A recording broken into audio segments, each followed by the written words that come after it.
Hello बच्चों, आप लोग कैसे हैं? मैं विश्वास करता हूँ आप लोग सब ठीक होंगे। मैं परमेश्वर का धन्यवाद देता हूँ कि प्रभु ने एक बार फिर हम प्रत्येक को अपनी उपस्थिति में आने का एक मौका दिया। आइए हम प्रार्थना करते हैं, प्रार्थना का क्रम शुरू करते हैं। सब हाथ जोड़े हम प्रार्थना करते हैं। स्वर्गीय पिता प्रभु जी, हम आपको धन्यवाद देते हैं पिता, अभी तक आपने संभाला परमेश्वर, आपकी भलाइयों के लिए धन्यवाद देते हैं प्रभु।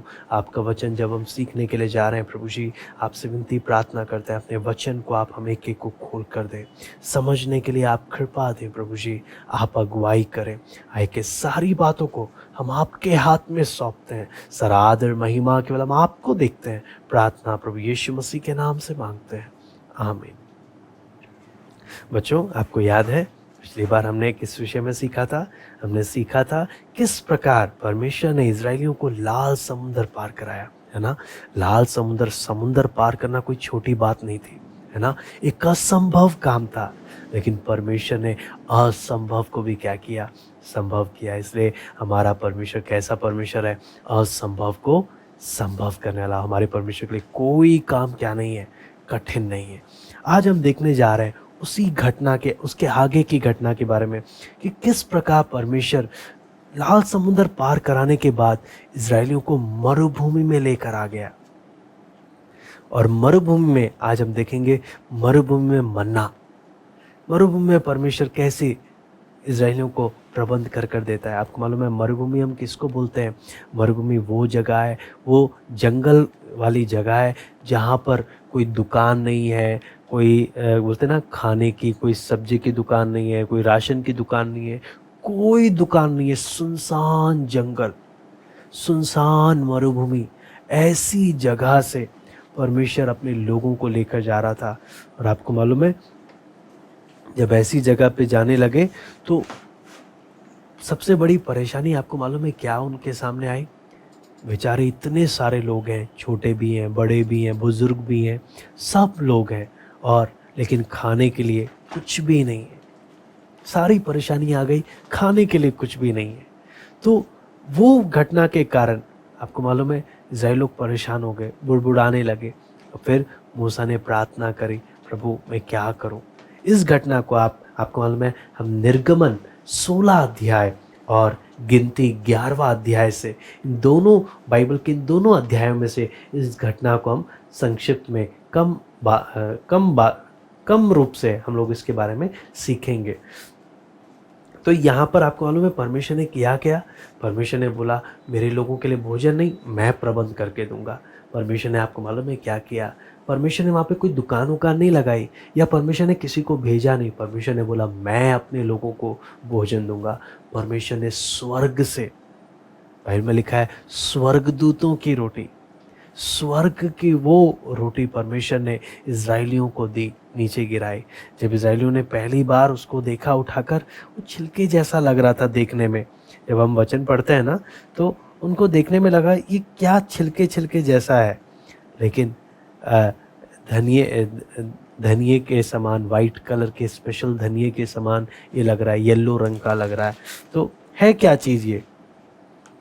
तो जब उन्होंने बोला ये क्या है, तो तब से उसका नाम पड़ गया मन्ना, जो परमेश्वर ने इजरायली लोगों को क्या किया? उनके लिए प्रबंध करके दिया। और ये पीले रंग का था, छोटे बीज के जैसा था, दिखता था। तो परमेश्वर ने सुबह सुबह इनके लिए परमेश्वर क्या करता था? मन्ना परमेश्वर स्वर्ग से गिराता था। और लोग क्या करते थे? लोग इसे लेकर इसको पीस कर आटा बना लेते थे, इसको रोटियां बना लेते थे इससे। और इसका स्वाद भी जो था, अच्छा स्वाद इसका था। वचन में लिखा मीठा स्वाद भी था इसका। और आगे जब हम देखते हैं परमेश्वर ने बोला जितना ज़रूरत है उतना सब ले ले। तो पर ज़रूरत के अनुसार लेने के लिए परमेश्वर ने बोला। लेकिन कई लोग आपको मालूम है ऐसे थे, ज़रूरत का लेने का बोलने पर भी एक्स्ट्रा ले लेते थे, फालतू ले लेते थे, क्योंकि उन्हें विश्वास नहीं था। उनको लगा क्या पता कल नहीं मिलेगा, विश्वास न होने के कारण एक्स्ट्रा ले लेते थे, और वो सब खराब हो जाता था। आपको मालूम है परमेश्वर को बिल्कुल अच्छा नहीं लगा। मूसा को भी गुस्सा आया, क्या कर रहे हैं ये लोग। फिर आपको मालूम है ऐसे ही फिर और बार बार जब करने लगे, परमेश्वर ने बोला मैं दुगना, छठे दिन दुगना दूंगा, सातवें दिन तुम इकट्ठा नहीं करना।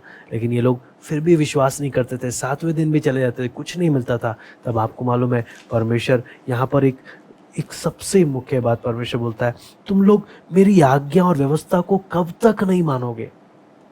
कब तक तुम नहीं मानोगे? मैं तुम्हारे लिए इतना सब कुछ कर रहा हूँ, तुम्हें खाने के लिए दे रहा हूँ, सब चीज़ दे रहा हूँ, तुम क्यों नहीं मुझ पर विश्वास करते? तुम मेरा कहना क्यों नहीं मानते? बच्चों, आपको मालूम है आज भी हमारी ज़रूरत से बढ़कर परमेश्वर हमारी सब बातें हमारी पूरी करता है। इसलिए परमेश्वर फिर भी जब हम प्रभु के साथ नहीं चलते ना, परमेश्वर बोलता है कब तक तुम ऐसे करोगे? तुम मेरी आज्ञा क्यों नहीं मानोगे? कब तक ऐसा चलता रहेगा? मैं तुम्हारे सब कुछ दे रहा हूँ मैं तुम्हें, तुम मेरी आज्ञा क्यों नहीं मानते? बच्चों, परमेश्वर हमें खाने के लिए दे रहा है, हमें कपड़ा दे रहा है, हमें अच्छे माता पिता दिए, हमें अच्छे भाई बहन दिए, हमें अच्छा स्कूल, अच्छा घर, सब कुछ।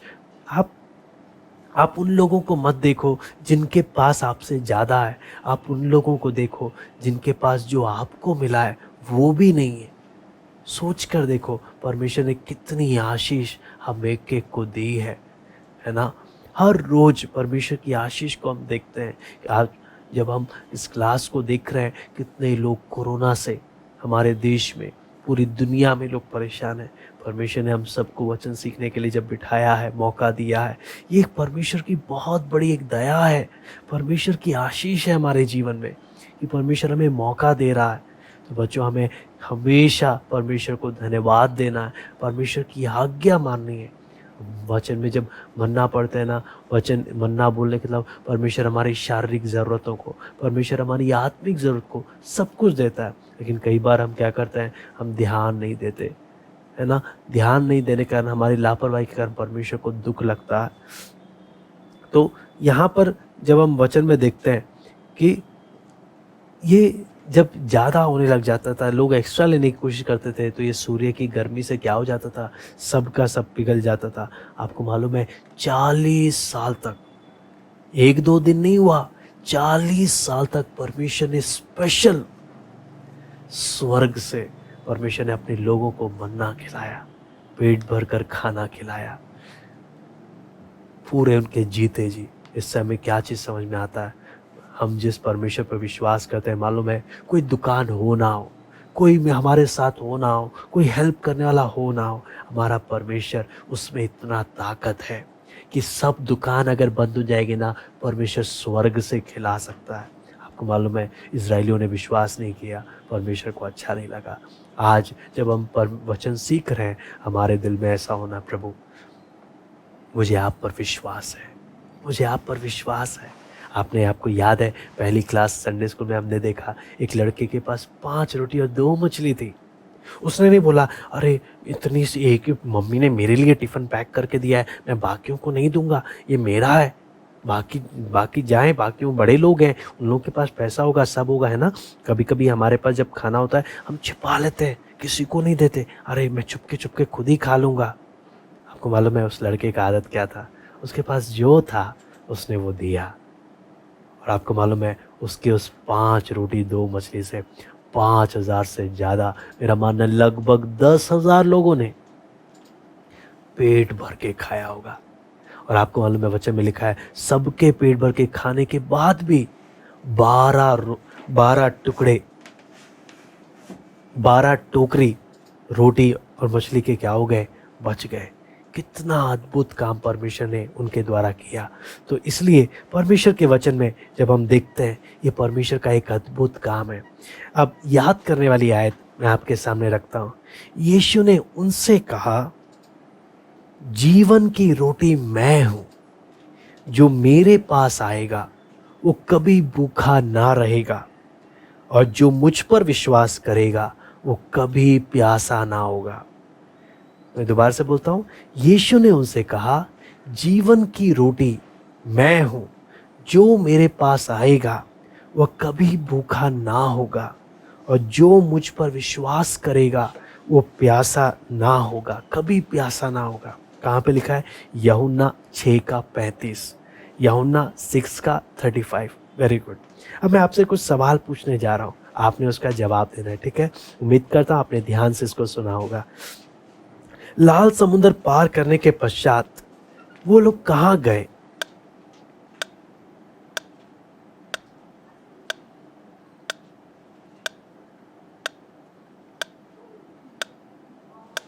वेरी गुड, वो लोग मरुभूमि में गए, है ना। अगला सवाल, लोगों ने मूसा से किसकी मांग की जब मरुभूमि में आए?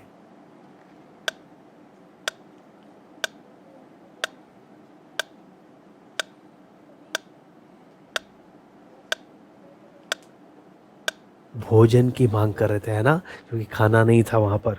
परमेश्वर ने भोजन के रूप में उन्हें क्या दिया वहां पर?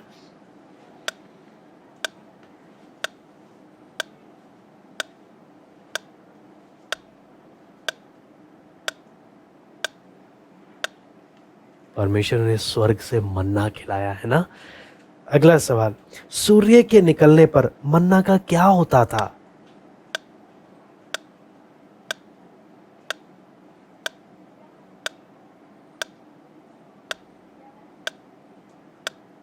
वेरी गुड, मन्ना पिघल जाता था, है ना।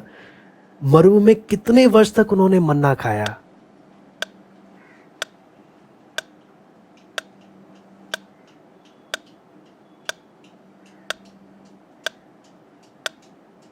चालीस वर्षों तक, है ना। Very good.